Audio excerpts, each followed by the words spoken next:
and welcome or welcome back to my channel. My name is Deanne, and today I'd like to talk about going back to school. But to address the elephant in the room first, I own more than one shirt, I swear. Just every time I go to record, I seem to be wearing the same shirt.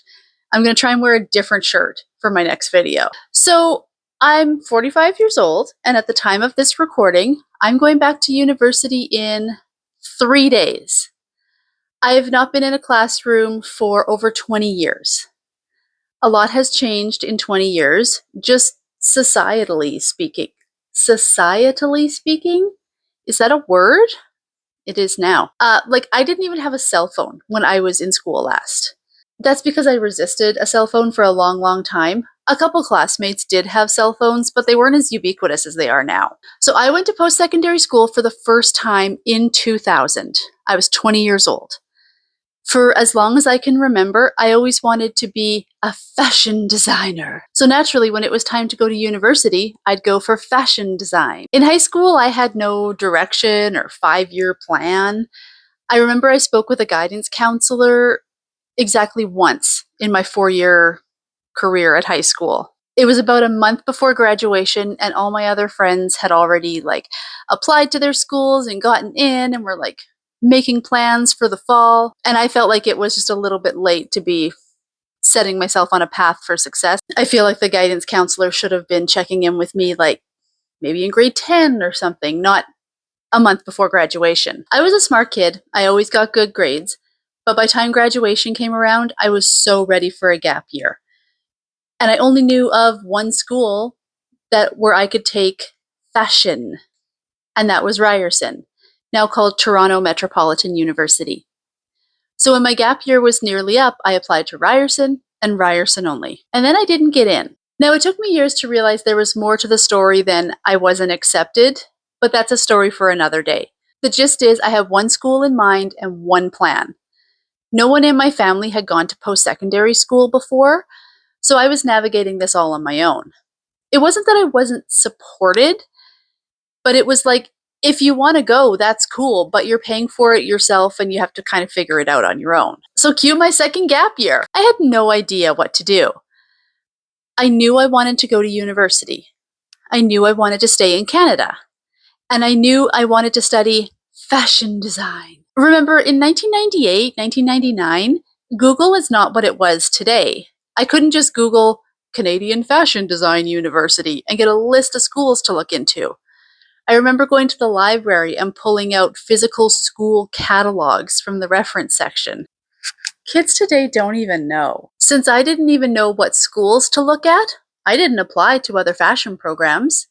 I think I applied to an art program somewhere in Ontario and a media studies program at Brock University in St. Catharines. I got into Brock with a partial scholarship even, but I didn't go because it wasn't fashion. I should have went to Brock. I always enjoyed writing and did think of going to school for that for a while, like journalism or something. But I had this stubborn one-track mind. I needed to take fashion design. My dad, who was a truck driver, came home from a week on the road in Alberta with a page ripped from a local newspaper with an ad for Lethbridge Community College, now called Lethbridge Polytechnic. They had a fashion design program. I immediately rolled my eyes, though. A fashion school in a small city in cowboy country? I am so much more refined than that. God, I was such a little asshole. Also, let's keep in mind I live in a larger, yet still considered small city, one province over. Check yourself, 19-year-old Deanne. But I warmed to it and thought, what the hell, I'd apply. And I got in. So I went to LCC, as it was colloquially called, in 2000. I had never lived on my own before, and I had no experience with post-secondary school. And now I was a whole province away, just winging it. I was so scared of my own shadow. I didn't take advantage of any of the supports. I didn't go to orientation. I didn't ask any questions. It couldn't appear like I didn't know things. So my 2-year program turned into a 3-year program when I failed a pretty major course that was a prerequisite to almost all of the second-year classes. I didn't know about academic advisors or student success centers or taking care of my mental health. I just kept thinking if I keep sweeping things under the rug, they'd go away. In my second or third year, we took a tour of the University of Lethbridge's theater program, and I fell in love instantly. Before we even left the school that day, I said, I know what I want to do next year. Go to school here. So when I graduated from LCC, I applied to University of Lethbridge and started my BFA in drama technical theater the following year. I loved campus life and how different it was from the college. The fashion program was very insular. Everyone in my program took the same classes at the same time. We kind of traveled in this little pack. It was very hands-on, which I love and I greatly value. I can sew anything now, and I'm pretty damn good at it. I know for me, it was a better choice than going to Ryerson would have been. But then at the university, it was a standard 4-year baccalaureate degree. So I had to take a lot of other classes that weren't directly related to theater. I got to mix with a lot of different people and take a wide range of classes. I've always loved learning, so whether it was art history, intro to psychology, or stagecraft, I was enjoying the different class formats. But near the end of my first year at the university, my mental health really started to take a nosedive. The idea of mounting student debt kept looming large in my head. Side note, in my script, I wrote mounting student death, so do with that what you will. Something just didn't feel right, and I couldn't figure anything out. I spiraled, I called home, and I asked if I could just move home at the end of the school year. Yes, was the only answer from my mom. There was no follow-up, like, well, what's wrong? Should we get you to a doctor? Maybe you could explore other programs if this doesn't feel right. It was just, yes, you can come home. That was support at the time.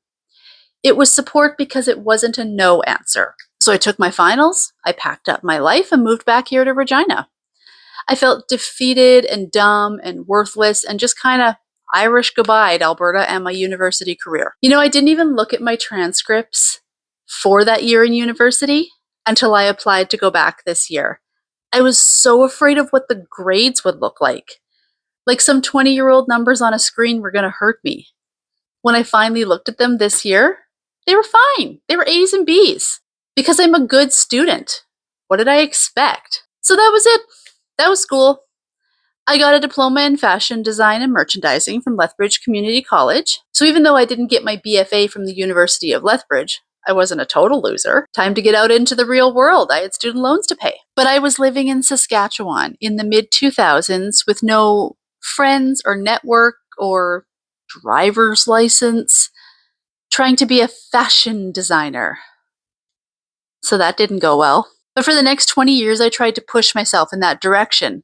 I'd have websites and Etsy shops, do local markets. Sometimes I'd have good success with things and think, this is it, only for it to fizzle out later and sales to dry up.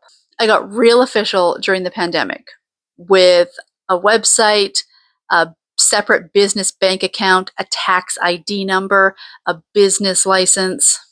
I was going to be a goddamn fashion designer if it killed me. Well, starting a fashion empire when everyone, including me, was just wearing athleisure and staying in their little bubble at home, not a great idea. I did social media and I learned to take good pictures of product.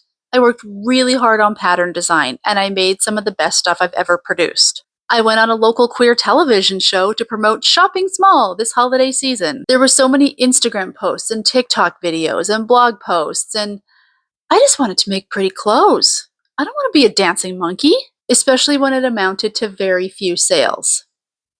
So finally, around 2023, I canceled the tax ID. I didn't renew my business license. I took down the website and the Instagram page. At the time, it felt like giving up. Now, I realize I really don't want to be a fashion designer.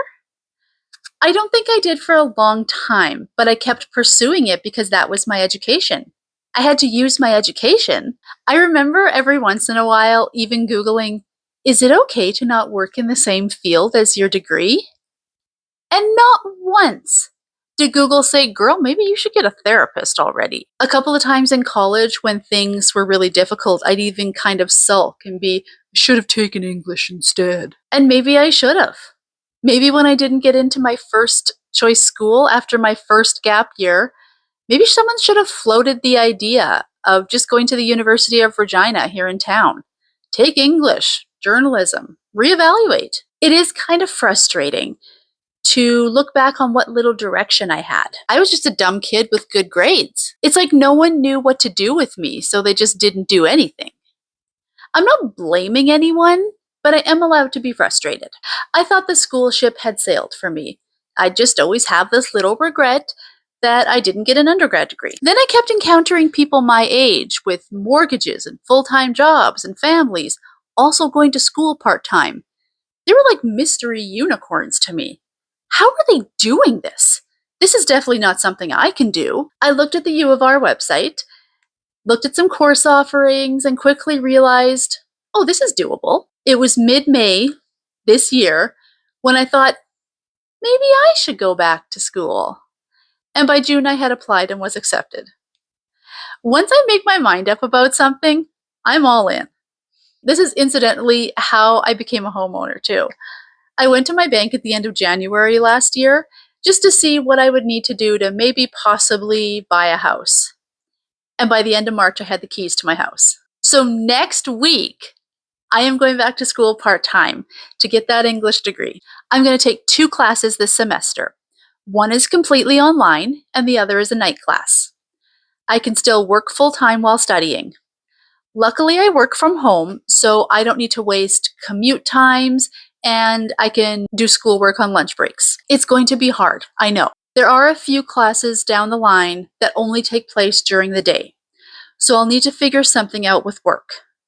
But I have this academic year figured out. So next year, the year after that, who knows where I'll be or what we'll be doing. I'll just focus on this year right now. I am nervous about being the weird old lady in class, writing notes with paper instead of using a laptop. I don't want to come off as Steve Buscemi all, how do you do, fellow kids? I'm just going to focus on my own work and my own studies, though. I have a few friends who are more educated than me, who I feel are not questioning or looking down on me necessarily, but I do feel a certain air of, you're just getting an undergrad? Now? Why? I'm probably projecting, but I do feel a little foolish bringing this up around certain people. Someone even asked what I was planning to do with this education. Honestly, it might not help me in the job market, but I just really want my English degree. Who knows where it could lead me? It doesn't have to make sense to anyone but me. And this feels really right. I'm excited. I still use my previous education in fashion design. I make a lot of my own clothes. I do work for other people. I still learned so much when I was in that design program. Like I said, I can sew anything. I started school not being able to sew anything, and now I can literally make anything from scratch. So there's a ton of skills that I've gained from that program. I'm just not using it in any kind of capacity that makes money for me. I didn't go to my college graduation because I was moving on to the University of Lethbridge the next year. So I just figured, I'll just do one graduation when I'm done university. I don't need to go to the college one. I don't really know why I didn't do that. I feel like I didn't want to pay for a cap and gown, maybe? I'm not sure what my actual rationale was, but at any rate, I didn't go to my college graduation because I was like, oh, I'll just go to the university one. And then I dropped out. So I've never walked across the stage and had someone probably mispronounce my name and hand me my diploma. This time, I'm getting that diploma, I'm going to grad, and I hope to have supportive folks in the audience watching me. I'd love to hear your thoughts and feelings in the comments below. Are you going back to school this year? What are you taking? In the meantime, I love you, thank you for watching, and be kind.